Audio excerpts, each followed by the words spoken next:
الشعب الصحراوي هو من يقرر. المغرب لا ينتبه لما تقوله جبهة البوليساريو إطلاقا. الجزائر هي دولة تدعم حق الشعوب في تقرير مصيرها. لماذا لا يحدث ذلك مع الباسك انطلاقا من الجزائر؟ لماذا لا يحدث مع القبائل داخل الجزائر؟ لماذا لا يحدث مع تيغراي في إثيوبيا؟ طيب. لماذا لا يحدث مع الأكراد في كردستان؟ هذه مناورات وأكاذيب انطلع عليها الزمن. طيب، أراك تتحدث بثقة عن المستقبل، على ماذا تبني هذا التصور وهذه الثقة بأن الحل سيتجه لصالح المغرب؟ والله لا، هذا المحلل المغربي تبارك الله عليه ما شاء الله، سكت لي المحلل الموريتاني والجزائري اللي كيدافعوا على البوليساريو. حلقه مثيره جدا، طريقه باش كيدوي الرزانه والتباده. ما غاديش نطول عليكم اكثر، فرجه ممتعه. وتحول تاريخي في خطاب جبهة البوليساريو التي لطالما رفضت مقترح المغرب للحكم الذاتي بشكل قطعي، إذ أكد وزير داخلية الجبهة إبراهيم البشير بلا أن خيار الحكم الذاتي لا يمثل سوى خيار من بين عدة خيارات ينبغي التفكير فيها لتسوية النزاع حول ملف الصحراء، معلنا استعداد البوليساريو للانخراط في مفاوضات أممية بشرط أن تكون جدية على حد تعبيره. التصريح يأتي بعد الإحاطة التي قدمها المبعوث الأممي ستيفان دي مستورا لمجلس الأمن، والتي شملت التفاصيل التالية. هل بدأت جبهة البوليساريو في مراجعة مواقفها من مقترح الحكم الذاتي الذي يقترحه المغرب بالنظر إلى تصريحات المسؤول الكبير في الجبهة إبراهيم البشير بلا؟ لا، مساء الخير. أعتقد بأنه تصريح الوزير الصحراوي تم إخراجه عن سياقه جملة وتفصيلا، فالوزير لم يقل أبدا بأن البوليساريو مستعد للدخول في نقاش حول مقترح المغرب للحكم الذاتي. وما قاله الوزير هو بأنه ما تقوله البوليساريو وقالته وتقوله دائما بأن الحكم الذاتي من الممكن أن يكون خيارا ثالثا أمام الشعب الصحراوي، بالإضافة إلى الانضمام أو الاستقلال في إطار استفتاء لتقرير المصير، تماما كما كان قد اتفق عليه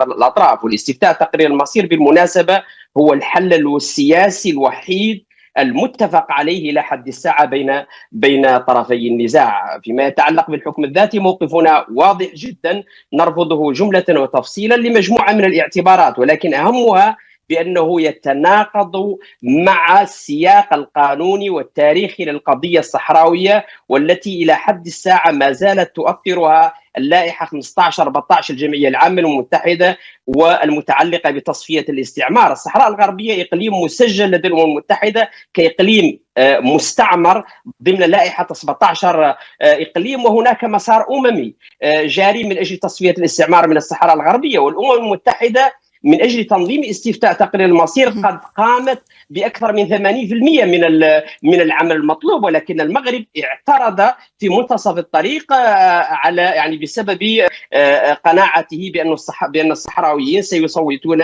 بشكل كبير لصالح الاستقلال. صحيح اختلفنا مع المغرب حول لوائح المصوتين، ولكن لوائح المصوتين يجب أن تكون هي الموضوع الجوهري لجولة المفاوضات القادمة التي ترجو الأمم المتحدة إطلاقها وإطلاق المسار السياسي. لكن سيد البشير، عفوا على المقاطعة، قلت أن هذا خيار الحكم الذاتي هو خيار ثالث، بمعنى أنه خيار مطروح بالنسبة للجبهة. إذا كانت الأمم المتحدة تريد أن تدرج خيار الحكم الذاتي كخيار ثالث أمام الشعب الصحراوي للاختيار ضمن استفتاء تقرير مصير شفاف ونزيه تحت رعاية الأمم المتحدة، فلا بأس بذلك. نحن المهم عندنا كجبهة البوليساريو هو أن الشعب الصحراوي هو من يقرر، لأن الشعب الصحراوي هو من يمتلك السيادة وسيادة القرار، وهو من يمتلك حق تقرير المصير. والحكم الذاتي بالشكل الذي يروج له المغرب الآن هو في الحقيقة اتخاذ قرار فيما يتعلق بالوضع النهائي للإقليم من وراء ظهر الشعب الصحراوي. وجبهة البوليساريو قالت وتقول بأن مهمتها التاريخية تتوقف عند اليوم الذي يمنح فيه للشعب الصحراوي الحق في التصويت لتقرير المصير وتحديد الوضع النهائي للإقليم، بمعزل عن الخيار الذي سيختاره الشعب الصحراوي. طيب، سنفصل في هذه الخيارات.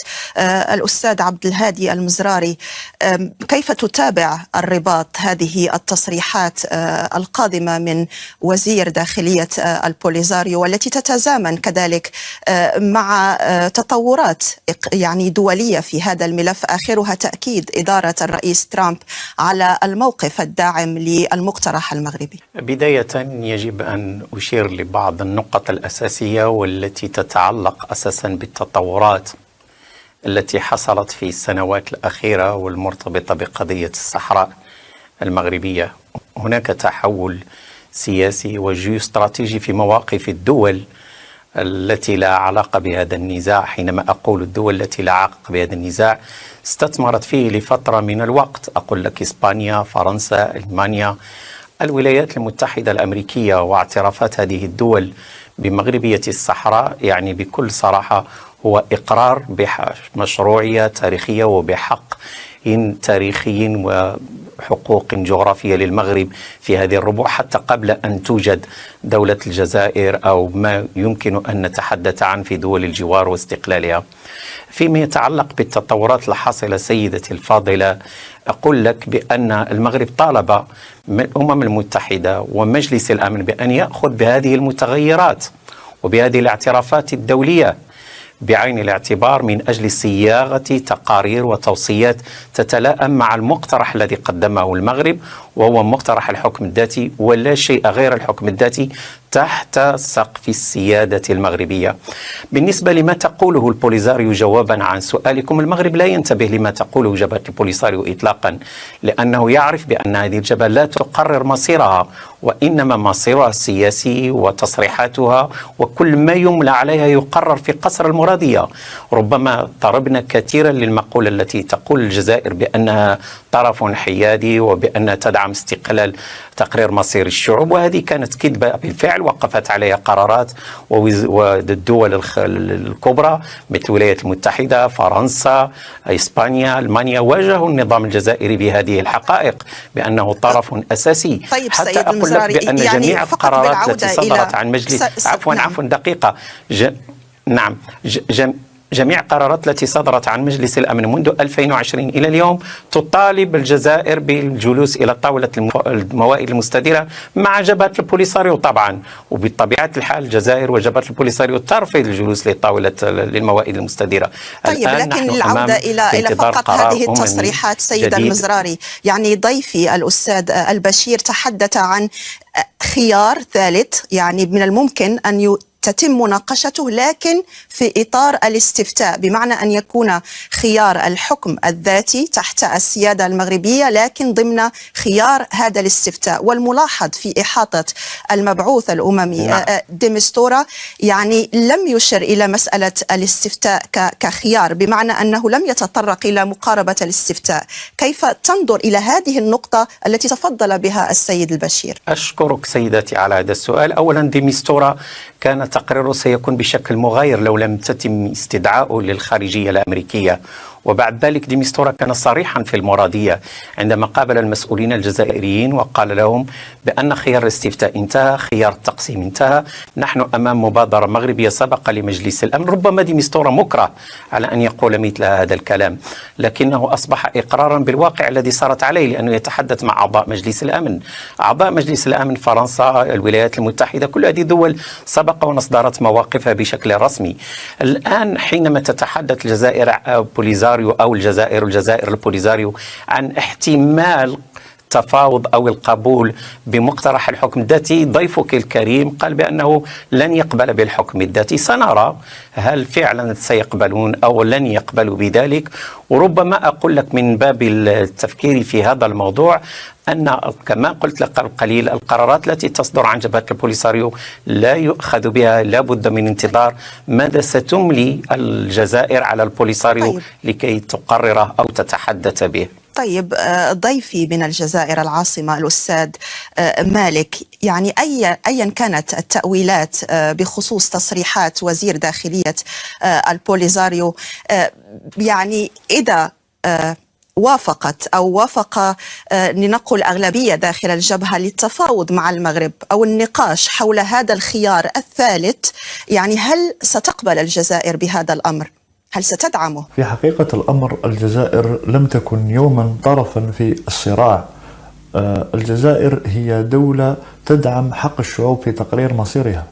ليكن في علمك سيدتي الكريمة أن قضية الصحراء الغربية هي قضية تصفية آخر استعمار في إفريقيا. النظام المغربي والمغرب كدولة يقومون باستعمار دولة الصحراء الغربية. قضية الصحراء الغربية هي مطروحة لدى الجمعية العامة للأمم المتحدة كقضية تصفية استعمار. الجزائر تدعم حق شعب الصحراء الغربية في تقرير مصيره، وهي ليست طرفا في الصراع. الجزائر تدعم فكرة الذهاب إلى استفتاء للشعب الصحراوي حول تقرير مصيره. الشعب الصحراوي هو الذي سيقرر مصيره، ومع عدا هذا الجزائر لن تبقى مكتوفة الأيدي، ولن تبقى كمشاهد فقط لهذا النظام، نظام المخزن الذي يحاول استعباد واستعمار وظلم الشعب الصحراوي الشقيق. سيدتي الكريمة، فيما يتعلق بتصور المغرب للحكم الذاتي، فهو المغرب واضح ومنسجم مع موقفه بأنه يجب أن يتم تحت السيادة المغربية ولا شيء غير ذلك، لأننا نحن الضيفين أو الضيف الواحد في اثنين يتكلمان عن تقرير مصير وعن الصحراء الغربية وعن يعني تصفية الاستعمار.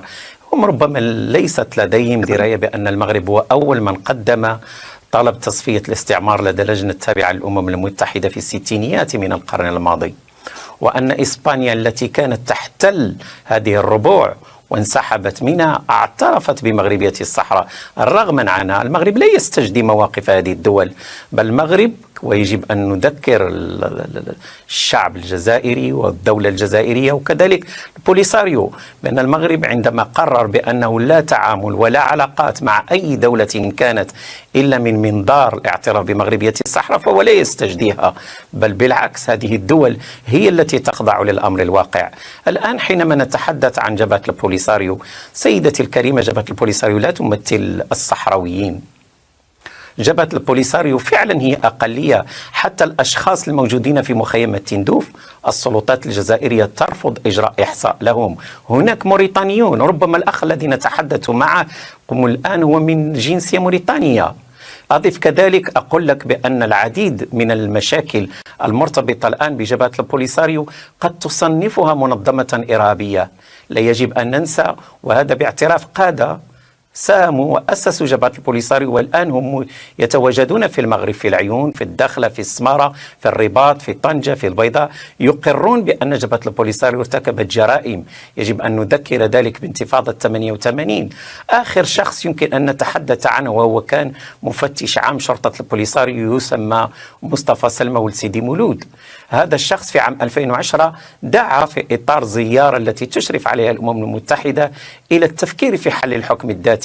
عندما عاد إلى الجزائر اعتقلت سلطات البوليساريو، ولولا انتفاضة عارمة في المغرب وخارج المغرب وتدخل الأمم المتحدة الذي بالمناسبة يتحدثون عن القانون الدولي، لولا تدخل الأمم المتحدة ومفوضة اللاجئين الذي أنقذته من الموت، هو الآن ضيف هذه المنظمة، وهو أغرب لاجئ سياسي في موريتانيا يقيم منذ عام 2010. إذن حينما نتحدث مع البوليساريو أو نريد حل، ففعلا نريد حل لأولئك الصحراويين المستضعفين الذين يتحدرون فعلا من الأقاليم الصحراوية، وليس عموم كل الأطراف المتواجدة في تندوف. تندوف هي الآن سيدتي الكريمة بؤرة توتر خطيرة، ليس فقط بالنسبة للمغرب. المغرب واخذ احتياطاته العسكرية والأمنية من ألفها إلى يائها. أشرتم قبل قليل إلى تقرير التوصية دي ميستورا.